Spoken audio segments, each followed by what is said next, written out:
오늘 읽을 책은 재무제표 투자의 힘이라는 책을 읽어보겠습니다.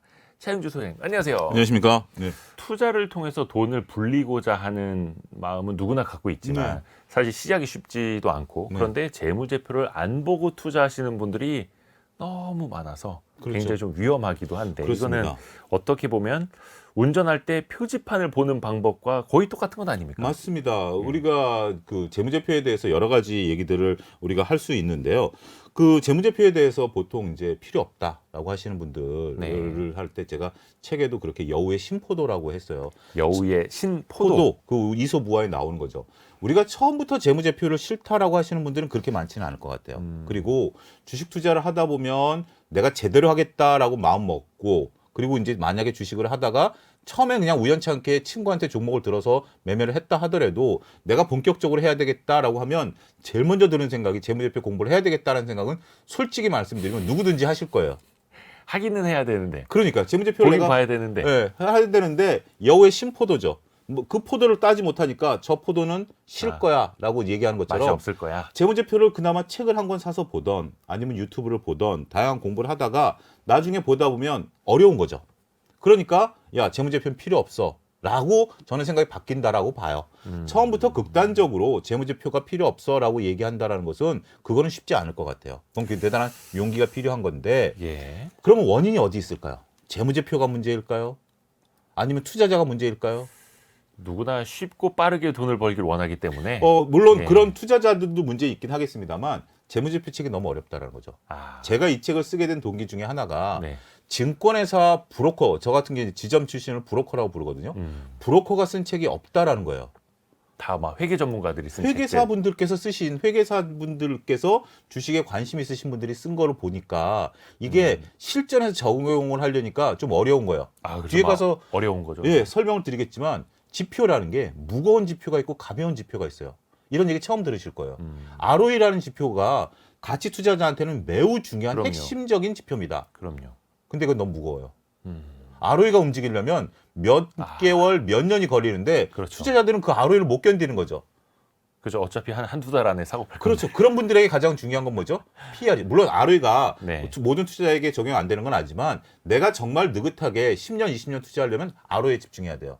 하지만 내가 재무제표를 통해서 빠르게 수익을 내겠다? 그럼 PR에 집중을 해야죠. 이런 것처럼 제가 현장에서 다양한 재무제표들을 이론을 공부하고 적용시켜 보다 보니까 이게 그 현장에서 느끼는 감하고 그 이론가 분들께서 진짜 전공을 많이 하신 분께서 어렵게 쓰신 책이지만 이 괴리감이 느끼다 보니까 배우는 것 따로 실전이 따르다라는 거죠. 근데 이 재무제표의 중요성을 상징적으로 표현해준 드라마의 대사도 있었다면서요. 책 앞에 썼는데요. 미생이라는 드라마 미생. 드라마 미생에 거기는 회계가 좀 몇 가지가 나옵니다. 예. 근데 거기서 우리가 가장 유명한 사람은 역시 오과장과 장그래 아니겠습니까? 네네네. 예. 거기서 대사를 보면 오과장이 이제 장그래한테 서류를 줍니다. 우리가 이제 기획할 서류를 이제 처음에 주는 장면인데요. 네. 그 드라마 초창기에 나옵니다. 그래서 보면 알아? 그러니까 이제 장그래가 대강 아는데요. 재무제표만 빼고는 다 알아요. 그랬더니 오과장이 이제 한마디 하던 거죠. 그게 다인데 그걸 빼면 어떡합니까? 이렇게 얘기를 함으로써 그러니까 결국 핵심은 재무제표를 읽어야만 되는 거예요. 제가 재무제표를 현실적으로 접했었던 게 제가 증권회사 입사해가지고 기획실에 4년 있었습니다. 네. 그러면서 기획실에는 각 부서에서 그때 당시만 해도 서류들이 이제 종이 문서로 올라올 때입니다. 그게 어떤 식으로 올라오느냐? 재무제표로 올라옵니다. 그러니까 예를 들어서 제가 지금 이대호 기자님하고 만났고 얼굴을 대면을 해서 제가 지금 요즘 살을 빼는데 이렇게 열심히 살을 빼고 있어요. 이렇게 설명할 수 있지만 네. 만약에 저희가 대면하지 않고 전혀 모르는 사람인데 제가 살을 빼는 거를 이대호 기자님이 관찰한다라고 치면 뭘 할까요? 제가 매일 운동한 양, 몇 킬로 뛴, 체중 몇 킬로, 먹은 거 뭐 칼로리 얼마 이렇게 보고할 거 아닙니까? 네네. 이게 재무제표예요. 아하. 그래서 서로 간에 소통하지 않고 할 수 있는 기업의 언어. 우리가 기업이 주주분들한테 다양한 방법으로 소통할 수 있는 방법이 있긴 합니다만 근데 오히려 일일이 기업이 IR을 통해서 소통한다라면 그건 더 복잡할 것 같아요. 투자자 기업 설명회 같은 예, 걸로. 더 설명하면 일일이 다 찾아다녀야 돼요. 음. 그러면 그렇지만 통합된 그 양식에 따라서 재무제표를 기업들이 투자자한테 알리면 네. 투자자들은 그 재무제표를 보고 기업이 하고자 하는 얘기를 읽어내면 되는 거예요. 그렇죠. 그렇기 때문에 재무제표의 유용성이 더 뛰어나다라고 말씀드릴 수가 있겠는데 말씀하신 것처럼 재무제표를 알면 네. 저는 무조건 성공한다라고 말씀드리지는 않겠습니다. 아, 그렇죠. 그건 사실이에요. 하지만 재무제표를 알면 수익률이 올라간다라고 말씀드릴 수가 있겠어요. 재무제표가 어떤 역할을 하냐면 제가 이대호 기자님한테 난처한 질문 하나 드리겠습니다. 최근에 드셨던 네. 집에서 먹었던 달걀 네. 한 판 가격이 얼마인지 아십니까?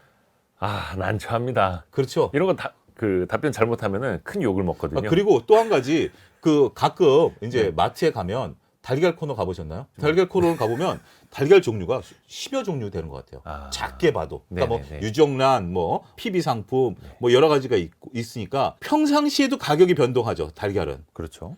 제품마다 가격이 또 변동합니다. 네. 그러니까 이거를 다 하려면 꼭 마트를 자주 가던 사람 아니면 이건 어렵죠. 그렇죠. 근데 마트 가던 사람이 달걀을 딱 봤을 때 이때는 싸다. 이때는 비싸다. 요거는 요 달걀 비싸. 요건 아는 거죠. 이게 가치를 아는 거죠. 우리가 네. 가치라고 그래서 수학적으로 자, 기업의 영업이익이 얼마면 적정 가치가 얼마 이게 아니라 평상시에 우리가 그 기업을 보다 보면 적정 주가라는 적정 가치를 알 수 있는 거거든요. 네. 제 책에도 비유를 한 게 그 달걀에 대한 거예요. 어머니를 모시고 마트를 갔는데 그때 직전에 달걀이 뭐 한 판에 10,000원 얼마 이렇게 파동이 났었을 때예요. 네. 근데 어머니가 갑자기 딱 그 집 근처도 아닌 우연치 않게 마트를 갔는데 달걀 한 판에 5,500원이 붙어 있는 거예요. 어머니가 야 이건 무조건 사야 돼. 라고 말씀하시더라고요.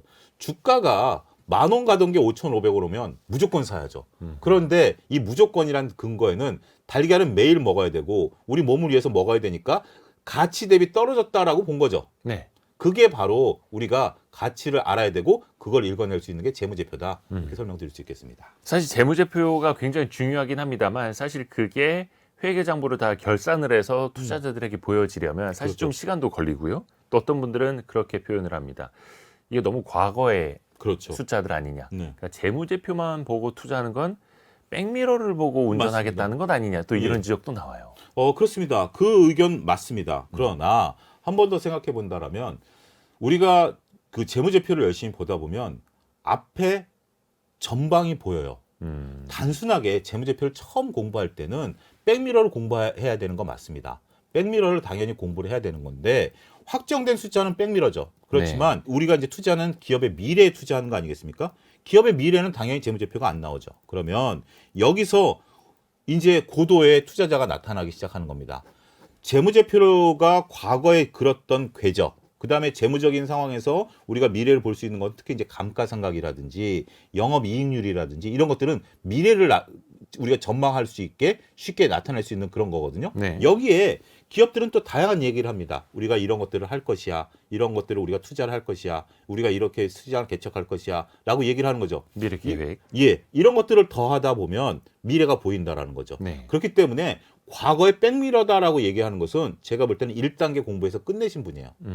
단순하게 우리가 대학 수능을 보게 된다라면 미적분을 배워가지고 대학 수능에서 좋은 점수를 못 받죠. 그거를 응용한 문제를 풀어야 수능에서 좋은 점수를 받는 거 아니겠습니까? 네. 결국 재무제표도 응용하는 거예요. 그리고 가장 중요한 것은 데이터가 3가지가 나올 겁니다. 네. 백미러 데이터, 과거 데이터, 현재 데이터, 미래 데이터가 나오는 거죠. 그러면 투자자는 내가 어떤 데이터를 보고 있는지 알면 되는 거예요. 네. 내가 백미러를 보고 미래를 투자하느냐? 이건 잘못된 방식이죠.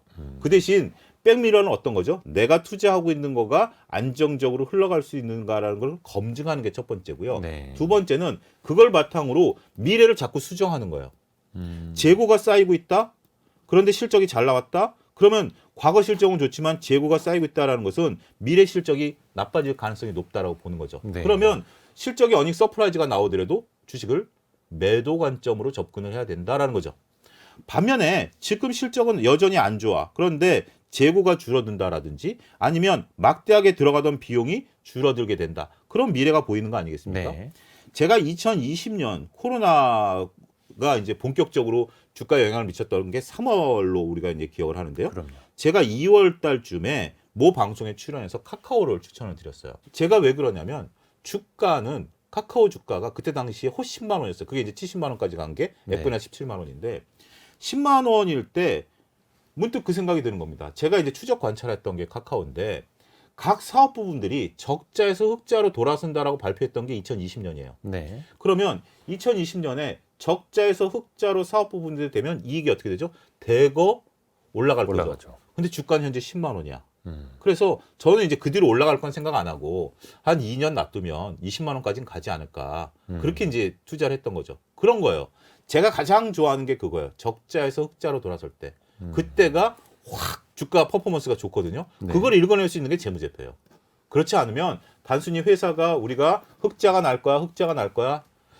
제가 이제 안타까운 양치기 소년이라고 방송에서 표현을 했는데 네. 조선주들이 그랬죠.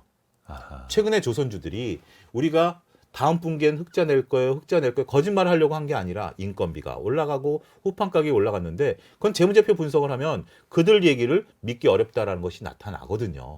그러니까 단순하게 우리가 이 말에 의해서 투자하기보다는 그거를 재무제표랑 교차 검증을 하게 된다라면 우리가 미래에 대해서 투자할 수 있는 근거를 보다 확실하게 할 수 있다. 그리고 가장 중요한 것은 이걸 본인이 스스로 하게 되면 모든 분석이 완벽할 수는 없잖아요. 네. 하다 보면 분석이 잘못됐을 수도 있고 회사가 잘못될 수도 있고 내가 잘못 분석할 수도 있잖아요. 그럴 때 빠르게 손절로 대응할 수가 있는 겁니다. 내가 분석했기 때문에. 우리가 연애를 할 때 내가 저 사람을 선택했는데 저 사람이 내가 생각했던 사람이면 빨리 손절할 수 있잖아요. 네네. 근데 누군가 소개를 시켜줬고 한두 번 만났는데 아닌데 소개시켜주는 사람이 너무 강력해. 그러면 그 인연을 좀 잘 못 끊잖아요. 네. 그런 것처럼 한번 좀 비유를 좀 들어드릴 수가 있겠습니다. 이야, 그래서 백미러만 보고 투자하는 게 아니라 백미러만 보고 운전하는 게 아니라 백미러도 보고 함께 보면서 투자를 해야 하는 거고 여러 가지를 검증해 나가고 그렇죠. 미래 계획도 같이 들으면서 수정하고 검증해 나가는 과정. 좋습니다. 이제 하나 둘씩 키워드를 통해서 책 내용을 한번 추격해 보겠습니다. 오늘의 책. 차영주 소장이 쓴 재무제표 투자의 힘. 이것이 궁금하다. 키워드로 풀어볼게요. 첫 번째 키워드. 숫자가 말하는 진실. 그 숫자들이 담겨 있는 게 바로 재무제표라는 거고요. 사실은 조금 쉽게 개념 정리부터 몇 가지를 좀 출발해 보면 좋을 것 같아요. 재무제표 1분 만에 이해시켜 드리도록 하겠습니다. 1분 만에요? 예, 1분 만에 이해시켜 드리도록 하겠습니다. 네, 여러분 시간 재세요. 예. 자, 여러분들 커피숍을 하나 차린다라고 이대호 기자님이 생각을 해보십시오. 자, 네. 이제 머릿속으로 따라오시면 됩니다. 예. 커피숍을 차리려면 돈이 필요하죠. 그럼요. 돈이 필요한데 한 1억이 든다라고 칩시다. 네. 근데 내 돈이 5천만 원이 있어. 그러면 5천만 원 빌려와야 되죠. 네. 지인한테 3천만 원을 빌리고 은행에서 2천만 원을 빌렸다. 네. 그러면 1억이 되는 거죠. 네. 내 돈 5천만 원은 자본이고요. 빌린 5천만 원은 부채가 됩니다. 네. 그런 다음에 그 1억을 가지고 커피 기계를 사고 임대를 하고 커피숍을 차리죠. 네. 커피 원두를 사고 이게 자산입니다. 재무상태표 끝났습니다. 네. 그 다음에 그 커피 기계와 원두를 가지고 커피를 파는 거죠. 파는 걸 매출이라고 그러고 한 달이 지나면 정산을 해서 알바비 주고 임대료 내고 각종 비용 내고 나면 이익이 나죠. 네. 그거를 우리가 단기 순이익이라고 합니다. 손익계산서 끝났습니다. 네. 이거를 현금 흐름에 따라서 내가 영업해서 돈이 들어오는 것을 영업 현금 흐름, 그다음에 다양한 것들에 대한 투자 현금 흐름, 은행에서 빌린 거 이자 갚는 거 재무 현금 흐름, 이걸 모아놓은 걸 현금 흐름표라고 합니다. 자, 1분 지났나요? 그러니까 이런 식으로 이해하시면 돼요. 재무제표를 네. 처음부터 손익계산서 매출, 비용, 이익, 재무상태표를 자산, 부채, 자본 이렇게 끌고 가면 어려워요. 네. 그렇지만 내가 커피숍을 차릴 때 내가 돈을 모으는 과정, 이거는 자본과 부채로 나눌 수도 이건 상식적인 내용이잖아요. 그렇죠. 그거를 합친 게 자산이다. 그럼 재무상태표가 끝난 거예요. 그리고 그걸 가지고 내가 물건을 팔고 이익을 계산한 게 손익계산서고 현금 흐름만 나타나면 현금 흐름표다라고 접근하는 거죠. 이게 반대로 접근하는 거죠. 보통 우리 많은 분들이 손익계산서를 보고 재무상태표를 자산부터 보고 현금 흐름표를 보니까 밸런스가 안 맞는 거죠. 미스매치가 나오는 거죠. 그렇지만 돈의 흐름에 따라서 우리가 이걸 추적 관찰하게 된다면 정말 재무제표가 쉽습니다.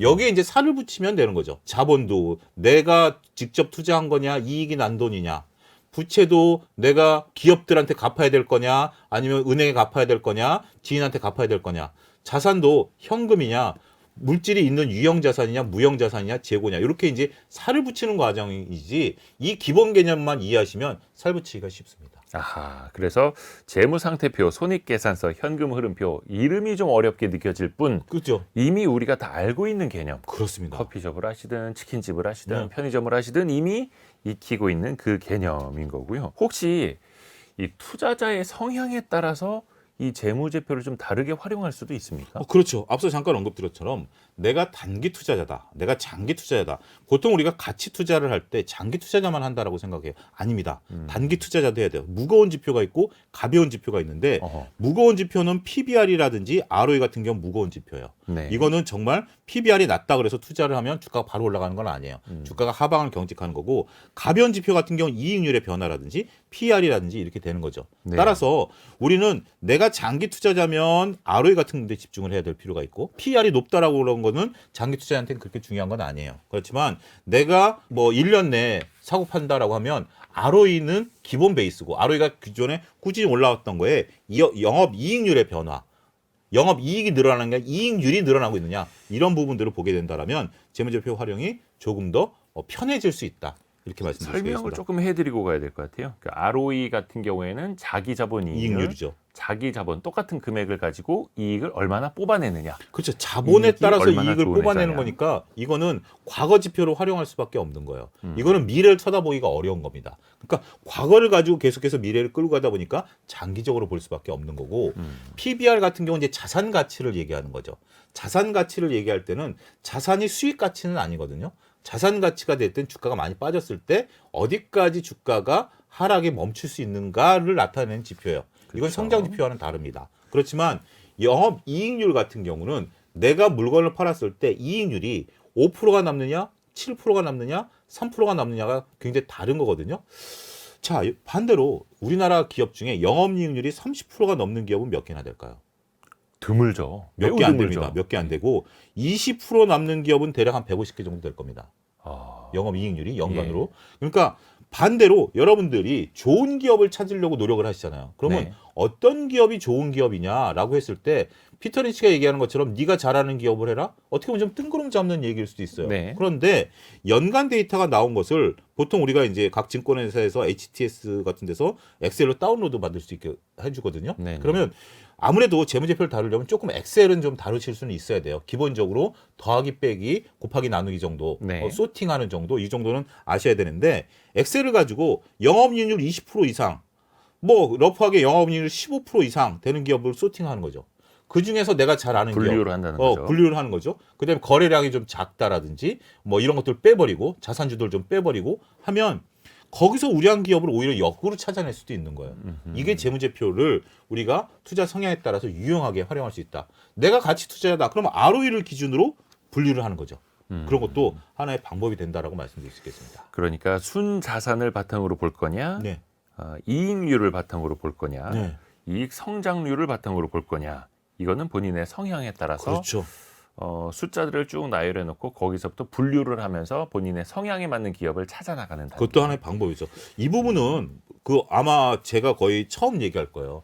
투자 성향에 따라서 재무제표를 다르게 봐야 된다. 그냥 보통 재무제표를 이제 하게 되면 이거는 투자한테 유용하다라는 정도지 네. 성향과 내 투자 기간에 따라서 달리 봐야 된다라는 개념을 여러분들이 명확히 인식하는 것도 저는 필요하다라고 말씀드릴 수 있겠습니다. 그렇죠. 그래서 안정성이냐, 성장성이냐, 그렇죠. 수익성이냐 예. 거기 안에서 또 발라낼 수가 있는 거고요. 자, 그러면 사실 주식이라는 게 이제 주식 투자가 어려운 게 네. 좋은 기업인 건 알겠어. 네. 그런데 그 주식을 비싸게 주고 사면은 또 손해를 볼 수 있는 것 맞습니다. 아닙니까? 예. 그리고 아무리 좀 안 좋은 상황에 있는 기업이라도 그 주식을 정말로 싸게 산다면 네. 좋아질 때 네. 또 반대로 이익을 또 얻을 수도 있는 거고요. 그러면 적정 가치라는 것도 산출을 해내야 될 텐데 네. 적정 가치는 좀 어떻게 우리가 개념을 잡아봐야 될까요? 많은 분들이 저한테 질문을 하시는 게 있어요. 가치 대비 주식을 싸게 사라라고 얘기를 한다. 네. 적정 가치를 어떻게 구합니까? 라고 이제 계속 질문을 하시는 거예요. 네. 그러면 제가 만약에 재무제표의 힘이라는 책을 안 쓰고 적정 가치 구하기라는 책을 썼으면 대박 났겠죠.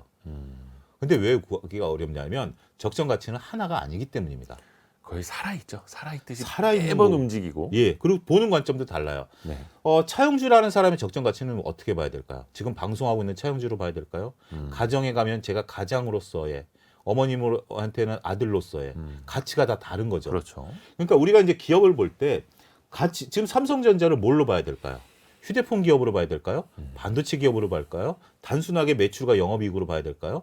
그러면 미래는 뭘로 따져줘야 되죠? 이런 것들이 다르기 때문에 네. 적정 가치를 이론적으로는 구할 수 있는데 이론적으로 구하는 것들의 문제점은 가정을 많이 한다라는 거죠. 금리가 몇 프로일 때, 이익이 몇 프로 성장할 때라는 거기 때문에 이거는 이론적인 거라서 현실성이 안 맞고, 그 다음에 우리가 투자자들이 볼 때는 케인즈가 얘기한 미인 대회라는 것을 보셔야 될 것 같아요. 그렇죠. 미인이라는 개념, 우리가 알고 있는 양귀비. 네. 양귀비 같은 경우는 갑자기 뜬금없어가지고. 예, 양귀비 같은 경우는 지금 기준으로 보면 예. 좀 이렇게 살이 좀 많이 쪄 있죠. 아 그래요. 그렇죠. 그 양귀비상 같은 경우 중국 같은 데서 보면 그때 당시엔 잘 먹어야 되니까. 그 시대의 미인상. 그때 시인의 그 시대의 미인은 아. 잘 먹어서 피부색이 뽀얀 사람, 아, 다들 누렇게 떠 있으니까. 아하. 그게 미인인데 지금은 그게 아니잖아요.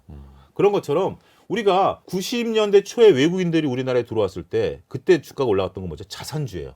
자산주 파동이라고 그래가지고 네. 그때 당시엔 자산주였고, 그 다음에 2015년에는 주가가 가장 많이 올랐던 게 뭐죠? 제약바이오. 바이오주. 바이오들 같은 임상에 대해서 가치를 부여했었어요. 네. 네이버만 하더라도 초기에 올라갔을 때 네이버가 지금처럼 이익 성장성이라든지 플랫폼 효과를 본 게 아니에요. 가입자에 따라서 주가가 올라갔어요. 그게 적정 가치를 따지는 하나의 방법이었어요. 그 당시에는. 그 당시에는 그런 것처럼 그런 거기 때문에 적정 가치를 구한다라는 것은 이론적으로는 우리가 생각하는 거와는 좀 다를 수 있다. 하지만 우리가 그렇다고 해서 적정 가치를 못 구하느냐? 그건 아니에요. 우리가 주당 순이익, EPS라든지 주당 매출액 이런 것들라든지 이런 것들을 통해서 우리가 적정 가치를 구할 수는 있을 것 같아요. 예를 들어서 영업이익이 3천억 나는 회사야. 근데 지금 시가총액이 3조야. 그러면 대략 PER이 10배 정도 되죠. 네. 그러면 시장 평균 PER이 지금 우리나라가 11배 줄어들어서 11배, 잘 갈 때는 13배 그죠? 그러면 조금 가치가 저평가돼 있다. 우리 영업이익 대비 시가총액이랑 비교하는 방법도 있고요. 이게 가장 많이 증권회사에서 쓰는 방법이에요. 주가 수익 배율. 네, PER이라는 PER. 것을 이용해서 가장 많이 쓰는 방법 중에 하나다. 그리고 또 가치라는 것은 EPS만 하는 게 적정 가치는 아니에요. 네. 우리가 차트를 통해서도 적정 가치를 구할 수가 있어요. 저는 차트는 나름대로 유용할 경우가 있다라고 봅니다. 어떤 경우가 유용하냐라면 많은 투자자들이 그 기업을 쳐다보고 있으면 전 차트가 유용하다라고 봐요. 네. 그러니까 재무제표 설명하면서 왜 뜬금없니 차트냐라고 설명할 수 있겠는데, 차트 같은 경우, 그러니까 재무제표 한다고 차트를 안 보는 건 아니에요. 네. 차트 같은 경우 투자하시는 분들의 가장 일성이 뭐죠? 차트에 모든 것들이 녹아 들어가 있다라는 말씀이시잖아요. 네. 그런데 많은 투자자들이 보지 않는 종목 같은 경우 차트에 저는 모든 것들이 녹아 들어가 있다고 보기는 어려워요. 그런데 삼성전자, 테슬라, 뭐 2차 전지 이런 거는 많은 분들이 보고 있잖아요. 네. 그러면 모든 뉴스가 거기에 다 녹아 들어가 있다라고 보는 것이 합리적인 사고 아닐까요? 그럴 때는 우리가 이익과 그 다음에 관심과 차트를 같이 보게 된다라면 나름대로 평균선들이 나올 겁니다. 네. 그게 적정 가치가 된다라는 개념으로도 접근할 수가 있는 거죠. 종합적으로. 예, 종합적으로 그런 건데, 가장 불확실한 지표, 우리가 적정 가치를 구하기 중요한 것은 금리. 금리는 너무 빨리 변하는 것 같아요. 최근에 그렇죠. 최근 들어서 더 최근에는 그렇고, 특히 시장 상황이 그렇죠. 배당 같은 경우도 그렇고 심리 같은 경우도 그렇고 이러한 부분들에 따른 것들은 주가가 너무 막 급하게 올랐다. 그러면 많은 분들이 오해하는 게 최근에 이제 주가가 빠지다 보니까 야 주가가 좀 많이 빠졌다. 고점 대비 30% 빠졌다라고 하는데 이건 이제 투자 심리가 변한 거거든요. 투자 심리가 변한 거기 때문에 직전의 고점이 적정가였냐라는 논쟁이 들어갈 수밖에 없는 거예요. 어찌됐든 우리가 믿을 수 있는 것은 역시 재무제표상의 주당 순이익과 매출 이런 것들을 봐야 된다. 적정 가치라는 게 뭐 하루 이틀 만에 훅훅 바뀌는 건 아닌데 그렇죠. 주가는 매 순간순간마다 엄청나게 변동을 해서 사람들을 더 현혹한다. 그래서 그 중심, 적정 가치가 얼마인지 또 그거를 어떻게 내가 정의할 것인지 본인의 기준이 필요하다라는 말씀이고요. 다음 키워드도 들어보죠. 다음 키워드. 숫자로 기업 파헤치기. 실전으로 조금씩 더 들어가 볼게요. 예. 우선은 그래도 재무제표를 이제 못 보신 분들을 위해서 이 재무제표를 어디서 볼 수 있는지 좀 알려주세요. 쉬운 방법으로. 우리가 이제 다트라는 거를 DART 다트. 네. 우리가 이제 그 화살이 이렇게 던지는 다트 다트. 똑같은 스페링이에요. 는 아니고 예. 스펠링은 똑같습니다. 똑같습니다. 근데 이제 그거를 이제 포털 사이트에 다트를 치시던 네. 아니 보통 이제 네이버 포털 사이트 많이 보시니까 다트라는 건 금융감독원이 직접 운영하는 전자공시 사이트입니다. 근데 이거를 여러분들이 봐야 되는 이유 중에 하나가 우리가 기업이 어떤 내용들을 과거에는 애널리스트라든지 뭐 일부 이렇게 좀 유출하는 경우들이 좀 있었어요. 근데 그것들이 이제 그 기사화되면서 큰 사건화가 돼버린 거죠. 그러니까 공시가 되기 전에 그거를 미공개 정보를 미공개 정보를 하면 이거는 이제 범죄가 돼버린 그렇죠, 거예요. 범죄입니다. 범죄가 돼버렸기 때문에 기업들은 다트를 통해서 이건 금융감독원 공시 사이트이기 때문에 여기를 통해서 발표하는 거예요. 그러면 이걸 누가 보느냐? 딱 뜨는 순간 외국인, 기관, 큰손, 증권사 직원들 다 봐요. 근데 나만 안 봐? 그럼 어디 가서 정보를 찾겠어요? 그러니까 여러분들 이걸 보셔야 돼요. 그러면 근데 이 다트를 그러면 내가 일일이 대기하고 있다 다트를 봐야 돼? 라고 생각하시면 네. 그것도 좀 어렵죠. 자, 여기서 실전이 나오는 겁니다. 다트에 들어가셔서 MTS 부분에 가면 알람 서비스가 있습니다. 그렇죠. 알람 서비스를 가입을 하신 다음에 여러분들이 보고자 하는 기업들을 등록을 해놓으면 거기서 공시가 나올 때마다 알람이 울려요. 네. 그럼 보시면 돼요.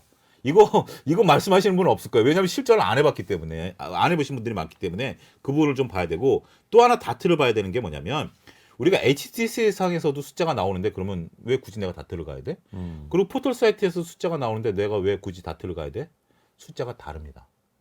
많은 분들이 오해하는 게 다트에서 숫자를 공시하면 HTS와 포털 사이트의 숫자가 연동이 돼서 바뀌는 줄 알고 계세요. 아닙니다. 수작업입니다.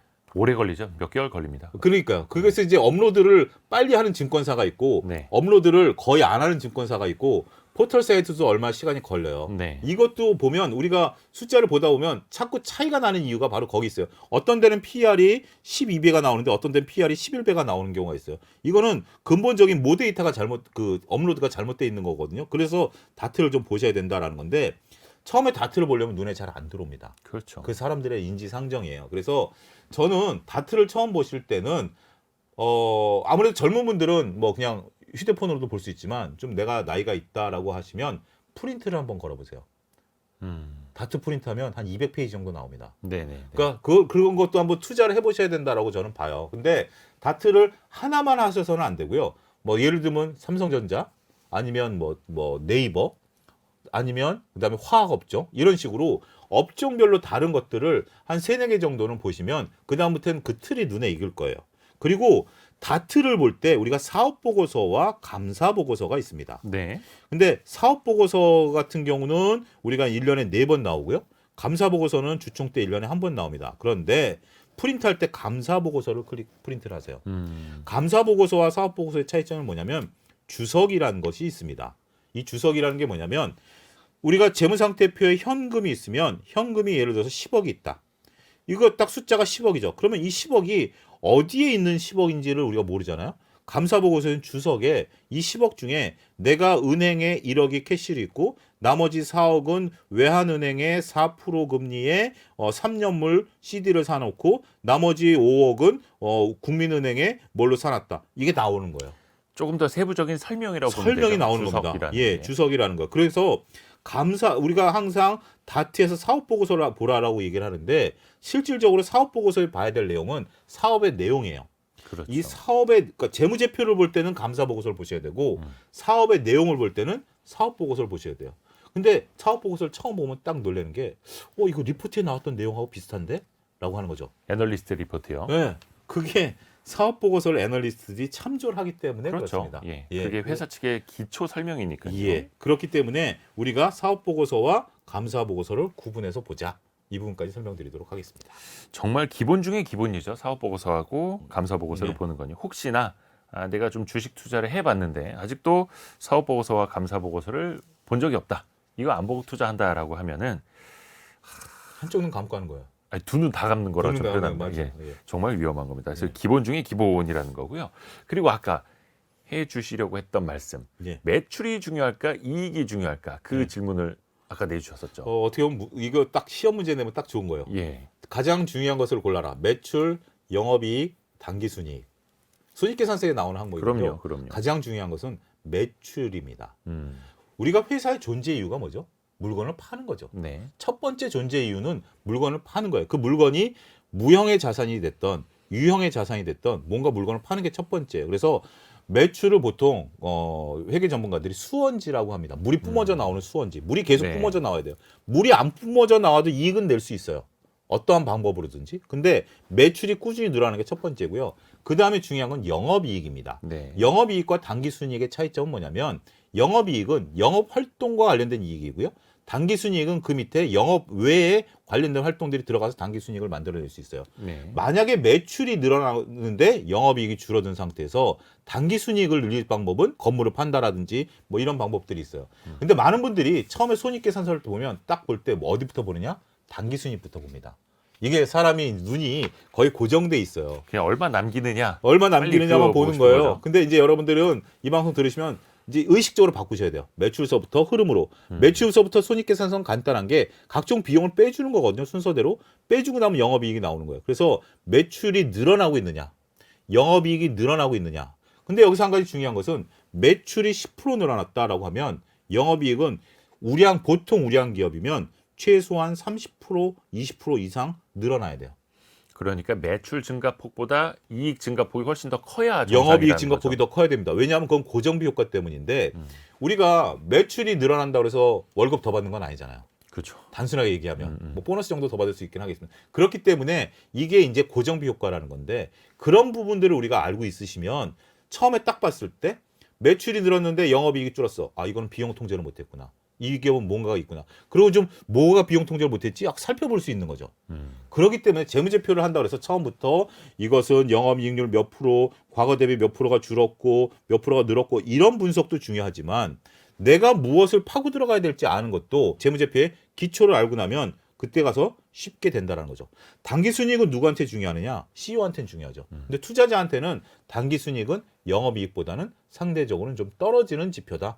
이것도 알고 계시면 좋습니다. 물론 이제 순이익을 바탕으로 해서 아까 말씀드렸던 주가 수익 배율이라든지 주가 순자산 배율, 뭐 PER, PBR이라는 게 이제 계산이 되다 보니까 순이익도 또 중요하기는 하죠. 자, 그리고 재무제표를 통해서 과연 앞으로 이 회사가 성장을 하겠다. 앞으로는 돈을 더 남기겠다, 못 남기겠다. 이것도 엿볼 수 있을까요? 가장 엿볼 수 있는 방법 중에 하나가 네. 우리가 이제 감가상각과 영업이익이라는 개념인데요. 영업이익도 볼 때 YOY, QOQ, 그러니까 전년 대비라든지 전분기 대비를 좀 봐야 돼요. 네. 특히 우리가 기업이 고속 성장하고 경기가 선할 때는 YOY가 좋습니다. 전년 대비해서 얼마를 벌었느냐라는 숫자가 중요하고 지금처럼 경기가 하강할 것 같은 경우는 QOQ가 중요합니다. 전분기 대비해서 내가 성장세가 유지가 되느냐, 성장세가 꺾였냐라는 걸 보는 거죠. 그러니까 높낮이는 전년 동기 대비, 전년 그리고 대비. 기울기는 전분기 대비. 그렇게 정리가 깔끔합니다. 그렇게 네. 보시면 될 것 같아요. 그러니까 단순하게 YOY, QOQ가 똑같은 지표가 아니라 비슷한 지표가 아니라 지금 경기가 상승 국면이냐, 그리고 이 기업이 성장세냐, 이 기업이 하강 국면이냐라고 봤을 때 우리가 다르게 봐야 되는 지표다라고 말씀드릴 수가 있겠죠. 저는 최근에 굉장히 중요하게 느끼는 게 영업이익률이다라고 말씀드릴 수가 있겠습니다. 방산기업 같은 경우 영업이익률이 평균적으로 봤을 때 우리가 2%대였어요. 나라를 지키는데 무슨 이익을 크게 남기느냐. 과거에는. 예. 거의 근데 그 국방부하고 방사청에서 정하는 이익률만 약간의 이익만 보장해주고 예. 이제 개발을 계속 시키게 되죠. 근데 수출하다 보니까 이게 6%대로 올라가는 거예요. 음, 이제 다른 나라 지키는 건 우리가 이익을 창출할 수 있는 거죠. 그렇죠. 해외에선 더 받을 수 있죠. 더 받을 수 있는 거죠. 그래서 여러분들이 업종별로 그리고 주요 보는 기업별로 대충 영업이익률이 이게 그 카테고리 안에 들어오거든요. 예를 네. 들면 방산 영업이익률이 6%가 가는 게 있고 여전히 2%가 가는 게 있고 자동차 영업이익률이 몇 프로다? 10%대다. 테슬라가 지금 줄어들었다. 우리는 올라가고 있다. 반도체는 영업이익률 몇 프로? 이런 것들을 알고 있으면 내가 거기서 어떤 특정 기업이 영업이익률이 높고 낮음이 보여요. 이런 건 우리가 외워두실 필요가 있는 거죠. 이게 재무제표를 활용하는 거예요. 재무제표가 나오면 처음부터 뭐 재무상태표 분석, 손익계산서 분석이 아니라 러프하게 엔터업종은 영업이익률이 몇 프로? 대략 한 14%. 조선업종 영업이익률이 몇 프로? 한 5%. 요 정도를 알고 있으면 갑자기 어떤 조선업종이 영업이익률이 8%가 나왔어. 이 기업 뭐야? 왜 이렇게 잘했어? 수주잔고 얼마야? 그렇게 보다 보면 빠르게 그 기업을 분석할 수 있게 되는 거죠. 이 부분을 여러분들이 영업이익률 정도는 러프하게나마 외워두시는 것도 하나의 중요한 공부가 된다 말씀드리겠습니다. 아까 초반에 투자자의 성향에 따라서 중점적으로 봐야 할 재무제표 기준이 좀 달라진다라고 예. 표현을 해주셨듯이 그 투자는 산업의 성격에 따라서도 네. 중점적으로 봐야 할 포인트가 다르다라는 거고요. 또 다른 키워드도 한번 같이 들어보시죠. 다음 키워드. 보이는 게 다가 아니다. 사실 재무제표를 쓴 걸 보고 이 기업이 어떻게 경영해 왔는가 또 봐야 할 텐데요. 사실 요즘처럼 경기가 안 좋을 때 기업들이 뭔가 지키기 위해서 아니면 추가로 성장을 하기 위해서 저마다 좀 다른 전략을 쓸 수 있지 않겠습니까? 그런 것도 숫자로 좀 드러나겠죠. 그렇죠. 그거를 미리 몇 가지 제가 사례를 들어놨고요. 그걸 예. 아셔야 돼요. 지금 이제 테슬라가 가격을 인하한 건 네. 다른 자동차 업계랑 싸우겠다라는 겁니다. 치킨 게임도 다른 기업과 싸우는 거죠. 그다음에 지금 먹태깡, 굉장히 농심 먹태깡 유명하죠. 네. 그러면 먹태깡은 소비자들로 하여금 증서를 요구받는 거예요. 그러면 기업이 어떤 액션을 취하느냐가 매우 중요한 겁니다. 테슬라는 지금 이익을 훼손하고라도 매출을 끌어올리겠다라는 거예요. 네. 시장 점유율을 끌어당기겠다라는 겁니다. 제가 책에 사례를 간단하게 사례를 들자면 현대차가 과거 중국 시장을 갔을 때 네. 정몽구 회장께서 그런 말씀하셨어요. 우리는 수단과 방법을 가리지 않고 점유율을 지키겠다라고 하면서 그 신년사 이후에 현대차의 영업이익은 박살났어요. 점유율을 지키기 위해서 보조금을 막 그때 당시 주겠죠. 할인 정책은 아니니까. 그 다음에 아들이 물려받은 다음에 우리는 이익을 신경 쓰겠다. 그러면서 점유율이 1%대 밑으로 뚝 떨어져 버린 거예요. 그 대신 현대차가 캐시플로우는 좋아진 거죠. 이익이 좋아졌죠. 예, 이 개념, 앞서 언급드렸던 비용과 손익계산서의 비용 개념, 이 손익계산서의 비용 개념을 우리가 한번 좀 알아야 되는 게 네. 많은 분들이 오해하고 있는 게 매출 이꼬르 이익으로 알고 있는 거예요. 그런데 손익계산서상에 매출은 제일 위에, 이익은 제일 밑에 있어요. 그 사이에 각종 비용이 있는 거죠. 그렇죠. 그래서 기업들의 전략을 읽어낼 수 있다라는 게 재무제표가 갖고 있는 힘이다. 그렇게 좀 말씀드릴 수가 있겠습니다. 테슬라 같은 경우에는 자동차를 싸게라도 많이 뿌려 나와야 그러니까 나중에 지금 예, 인공지능 데이터베이스도 많이 모을 수 있으니 네. 약간 프린터를 더 싸게 파는 느낌. 그런데 영업이익률이 지금 10%대로 떨어져 버렸잖아요. 그러고 나니까 기가팩토리의 비교 우위가 이제 상실된 겁니다. 아하. 그런 부분들까지 과연 그럼 미래가 성공해야 되는 거죠. 그러니까 가치 투자, 테슬라 가치 투자하시는 분들 입장에서 보면 지금 그래 이익을 훼손됐지만 말씀하신 미래를 위한 투자다라고 볼 수 있는 건데 그 투자가 이루어질지 추적 관찰하는 거죠.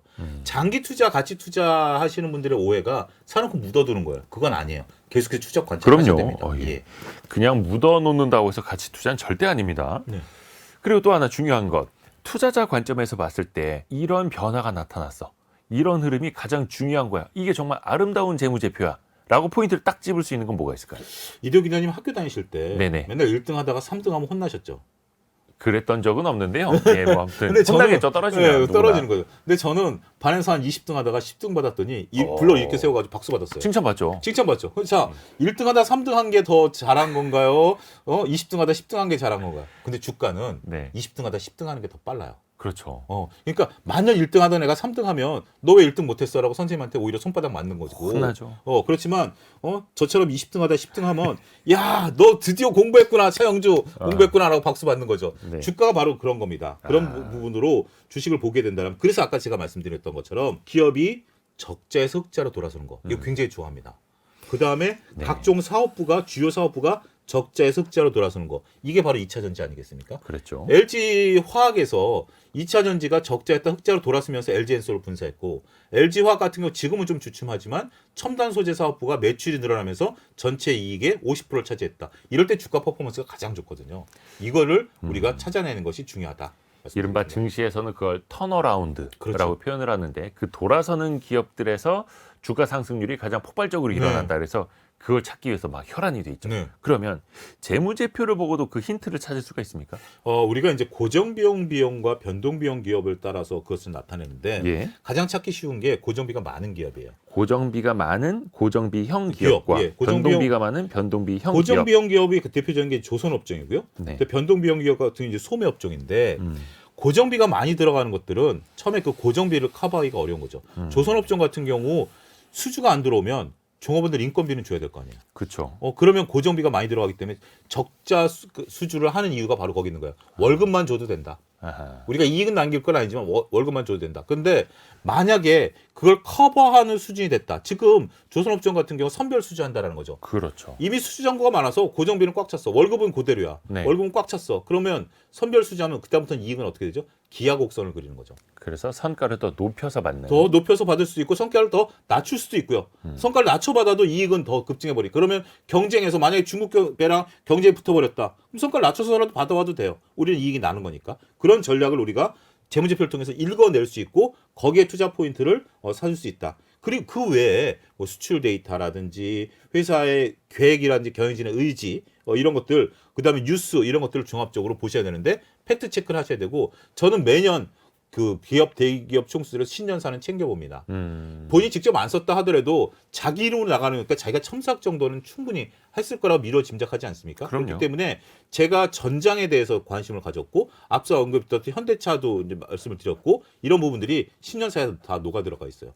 그거가 재무제표가 따라오는지 보는 것도 굉장히 중요하다. 마지막으로 살펴볼 건 감가상각이에요. 감가상각이라는 개념이 재무제표에서 미래를 볼 수 있는 매우 중요한 건데요. 네. 앞서 커피숍의 예를 들었는데 커피숍에서 가장 큰 비용이 들어가는 건 뭘까요?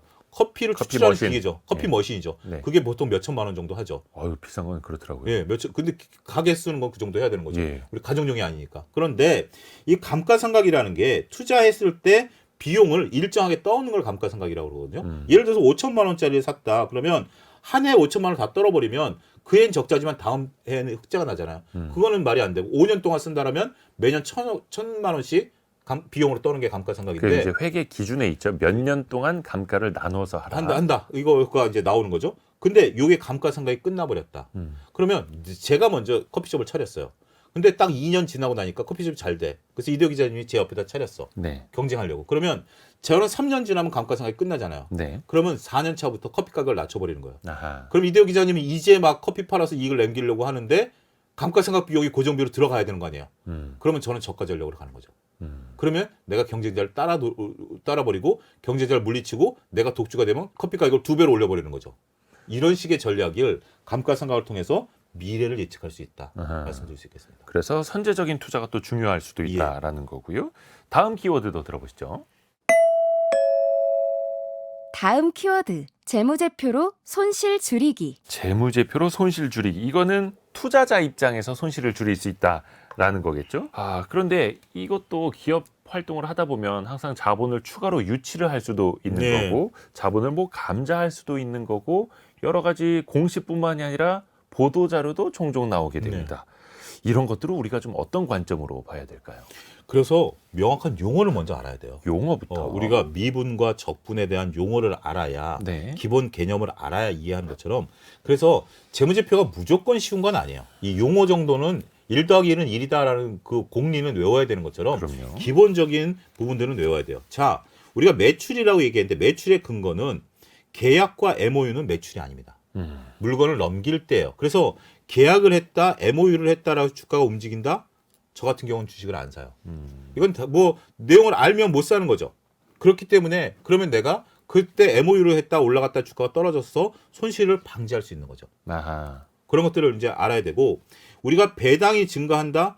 이게 배당이 증가한다라는 것이 꼭 좋은 것만은 아니에요. 우리가 기업이 이익을 나면 기업은 두 가지로 결정을 합니다. 하나는 사내에 놔둔다든지 아니면 배당으로 사회에 유출한다는 거죠.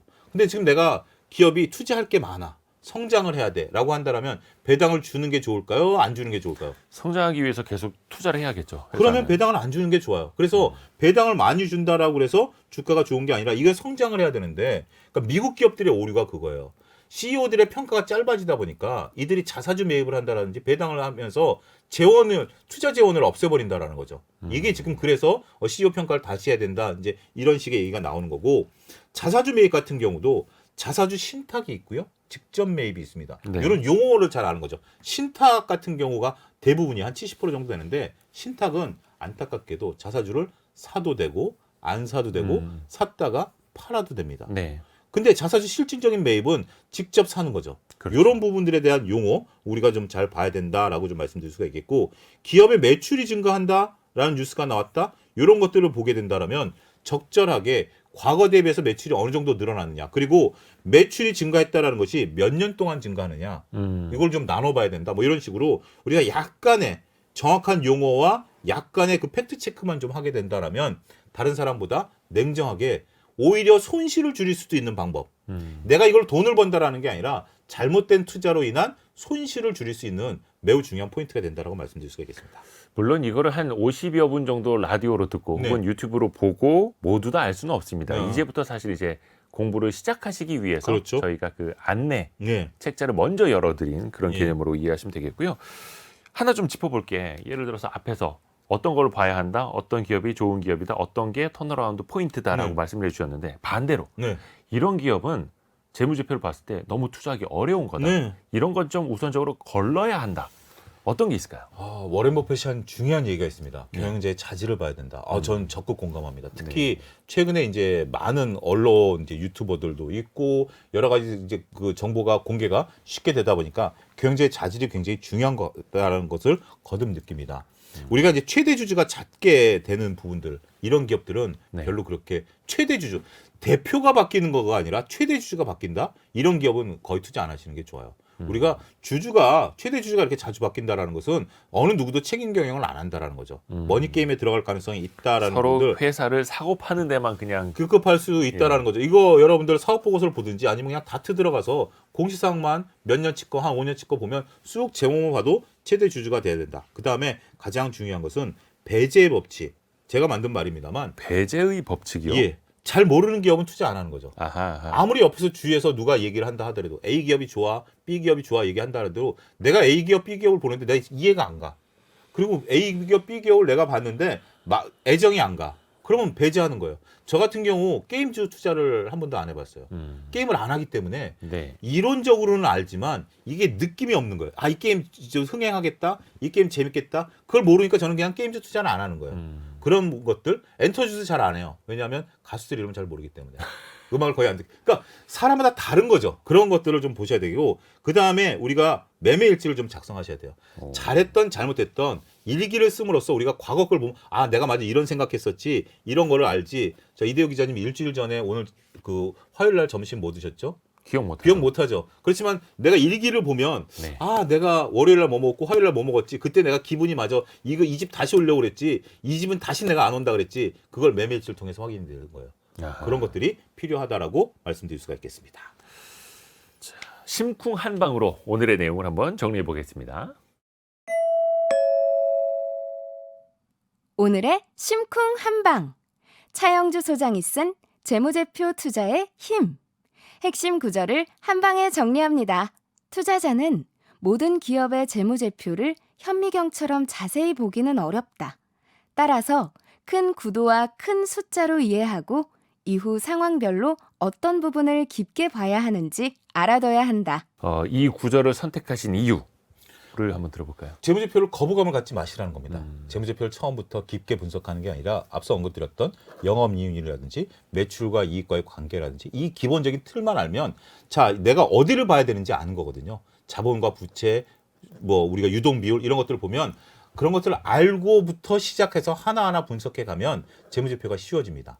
너무 처음부터 그렇죠. A서부터 Z까지 다 하려고 들지 마시고요. 하나하나 알아가는 과정으로 내가 무엇을 봐야 되는지부터 시작하시라 이렇게 말씀드리겠습니다. 저도 경제부 기자 오래 했습니다만 사실 재무제표를 써본 적은 한 번도 없거든요. 네. 제가 회계사도 아니고 그렇죠. 어디서 재무 담당자, 회계 네. 담당자도 아니기 때문에 다만 투자자로서 읽을 수 있는 눈 정도는 그렇죠. 갖춰야 한다. 오늘 재무제표 투자의 힘 YG경제연구소 차영주 소장과 함께했습니다. 고맙습니다. 감사합니다. 감사합니다.